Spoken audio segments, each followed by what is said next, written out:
I felt amazing after that first year of discovering self-help. The amount of confidence that I had in myself skyrocketed. I was happier than I had ever been.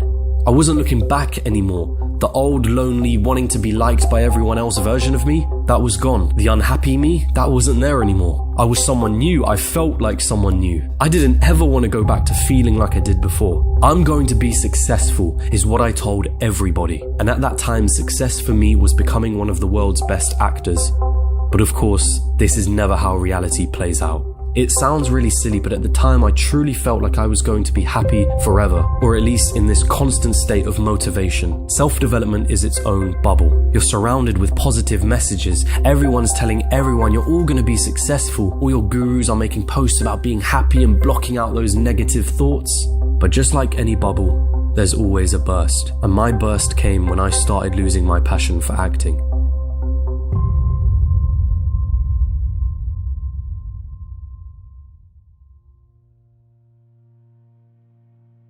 In that moment, it seemed like my whole world was turning upside down.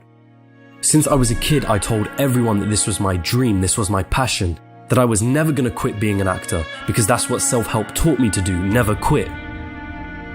I had made myself out to be this person who was destined to be successful, someone who had all their shit together, and now, as my passion began to falter, I was left with this deep sense of dread and doubt.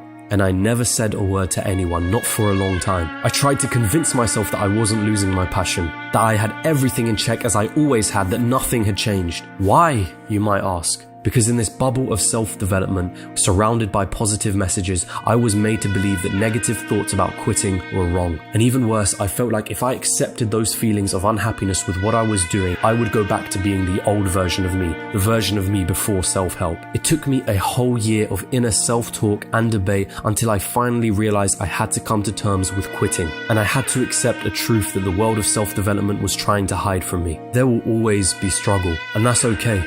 It's okay to not be okay. Amidst this sea of people spouting the same positive, optimistic, good vibes messages, I realized that the actual meaningful things are created through struggle.